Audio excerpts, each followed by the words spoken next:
सन्नाटा चारों तरफ पसरा हुआ था। पीपल के पेड़ के नीचे एक लड़की दुल्हन के जोड़े में बैठी हुई सिसक सिसक कर रो रही थी। उसकी रोने की आवाज उस सन्नाटे को चीर रही थी। नहीं, ऐसा मत करो, मेरी कोई गलती नहीं है। मुझे ऐसे छोड़कर मत जाओ, इसमें मेरी क्या गलती। वो लड़की सिसक सिसक कर रो रही थी कि तभी एक बूढ़ा आदमी उस रास्ते से गुजर रहा था। वो उस लड़की को इस तरह देखकर वहां रुक गया और उसके पास जाकर कहने लगा, ए लड़की, कौन है तू और इतनी रात गए इतना सज सवर कर इस पेड़ के नीचे बैठकर क्यों रो रही है? तेरा पति तुझे छोड़कर चला गया क्या? हाँ, मेरा पति मुझे छोड़कर चला गया। क्या तुम मेरी शादी अपने घर में किसी से करवा दोगे? एक जवान लड़की के मुंह से ये बात सुनकर वो बुजुर्ग घबरा जाता है। वो कुछ कर पाता या कह पाता कि एक ही पल में वो लड़की वहां से गायब हो जाती है और एक ही पल में उसकी कमर पर चढ़कर उसकी गर्दन से उसका सारा खून चूस लेती है।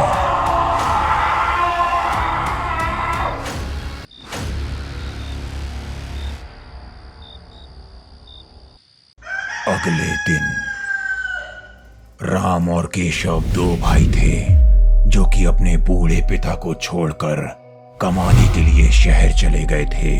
और जैसे ही उन्हें अपने पिता की मौत की खबर मिलती है तो दोनों अपने गांव वापस आते हैं और राम केशव से कहता है, देखो, हमारा रिश्ता भले ही जैसा भी हो, लेकिन हमें किसी को नहीं बताना है कि हम दोनों की आपस में बनती नहीं है और हम शहर में अलग अलग रहते हैं। हाँ ठीक है, तुम्हें मुझे कुछ ज्यादा सिखाने की जरूरत नहीं है। भले ही तुम मुझसे उम्र में बड़े हो, लेकिन ज्यादा तजुर्बा मुझे है और ज्यादा कमाता भी मैं हूँ। अगर इतना ही ज्यादा कमाते ना तो पिताजी के मरने के बाद उनकी संपत्ति में से हिस्सा लेने मेरे साथ यहाँ भटकते हुए नहीं आते। राम और केशव को अपने पिता से बिल्कुल भी लगाव नहीं था, लेकिन जब उन्हें अपने पिता की मृत्यु की बात पता चली तो वो जायदाद के लालच में शहर से गांव आ गए। ऐसे ही कुछ दिन गुजर गए और एक रात जब केशव सो रहा था, उसे किसी की पायल की आवाज सुनाई दी और बाहर जाकर दरवाजा खोलकर उसने देखा तो उसे एक आवाज आई, आओ ना, मेरे पास आओ, मैं कब से तुम्हारा इंतजार कर रही थी। चंपा, तुम हो क्या? लेकिन तुम्हारी शादी तो बगल के गांव के भोला से हो गई थी। अगर तुम नहीं हो तो फिर कौन है यहाँ? अरे अब इतना भी मत तड़पाओ ना। अगर तुम नहीं आओगे ना तो मैं चली जाऊं, फिर बस हाथ मलते रह जाना। केशव ये सुनकर बेसब्र हो जाता है और अपने घर से बाहर निकलने ही लगता है कि तभी राम उसके कंधे पर हाथ रखकर उसे रोक लेता है। पागल हो गया है क्या? आधी रात को दरवाजा खोलकर ना जाने अकेले में क्या बड़बड़ा रहा है? चल चुपचाप जाकर सो जा। वो लड़की नहीं, लकड़ी का दरवाजा बंद कर और सो जा।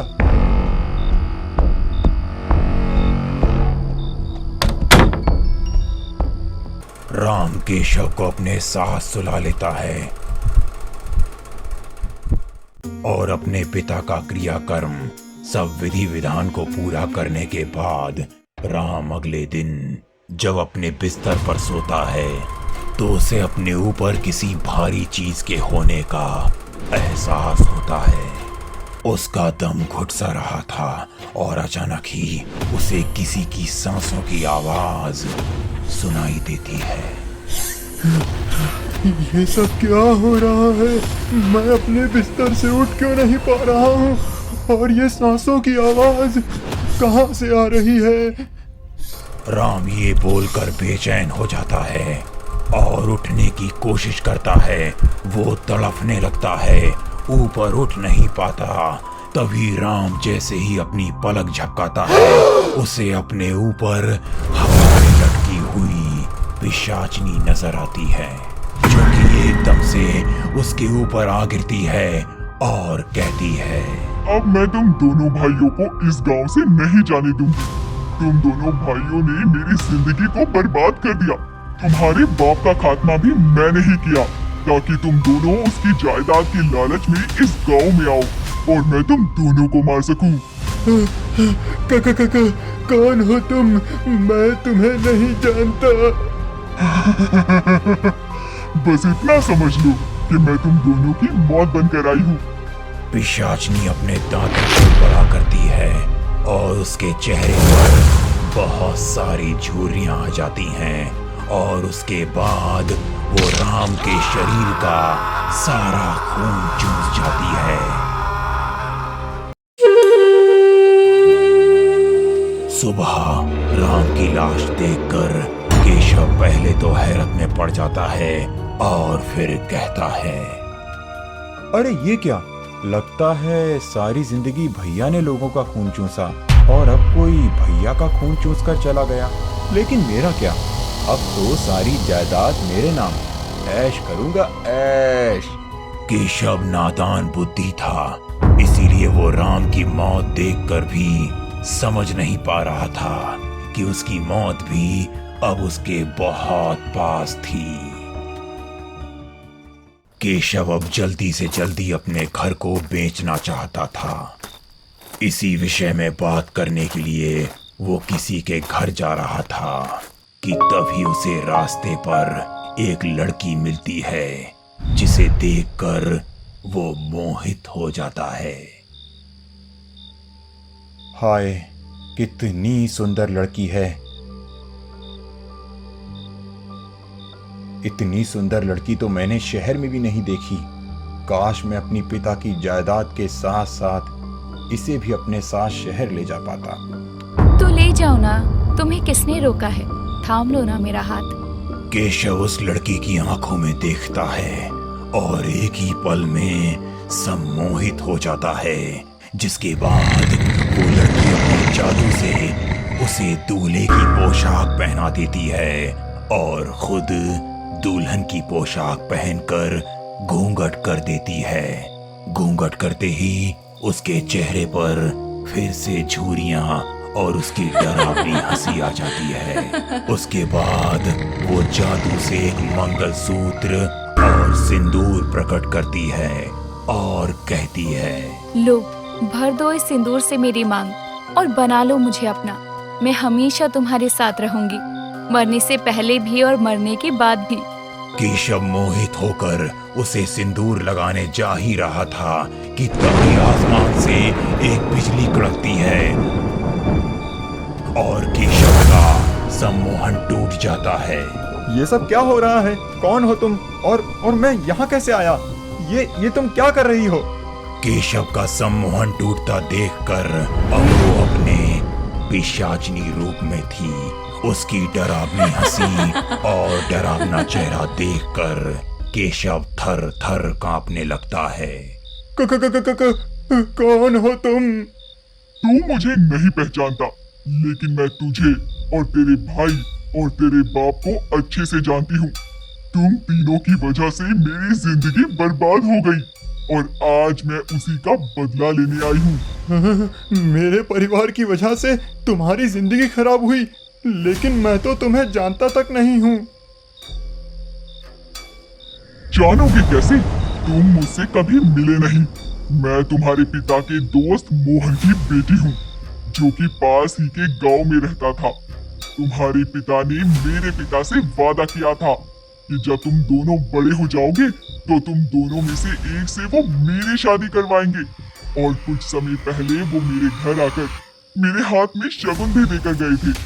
लेकिन फिर कुछ महीने बाद खबर आई कि तुम दोनों भाई शहर भाग गए हो, जिसके बाद मेरे पिता ने शर्म से आत्महत्या कर ली और उसके बाद पूरा गांव मुझे ताने देने लगा। और फिर मैंने दुल्हन के जोड़े में तुम्हारे ही गांव के पीपल के पेड़ पर लटक कर अपने आप को मार लिया और यही भटकने लगी कि एक दिन तुम आओगे तो मैं तुम सबको मार डालूंगी। और मैंने सबसे पहले तुम्हारे उस बूढ़े बाप को मारा ताकि तुम दोनों जायदाद के लालच में वापस इस गांव में आओ। और उसके बाद में जैसे ही तुम गांव में आए तो मैंने सबसे पहले तुम्हारे भाई को मारा। मैं तुम्हें भी मार ही डालती, लेकिन क्या हुआ? लेकिन क्या? तूने मुझे मारा क्यों नहीं? मैंने तुझे इसीलिए नहीं मारा क्योंकि मैं तुझे मौत जैसी आसान सजा नहीं देना चाहती थी। अब मैं तुझसे शादी करूंगी और सारी उम्र तेरे साथ रहूंगी। अब तुझे इस गांव को छोड़कर मैं कभी नहीं जाने दूंगी। पिशाचनी ये कहती है और एक बार फिर केशव को अपनी आंखों से सम्मोहित करती है और उसके बाद केशव पिशाचनी की मांग भर देता है और उसके गले में मंगलसूत्र पहना देता है।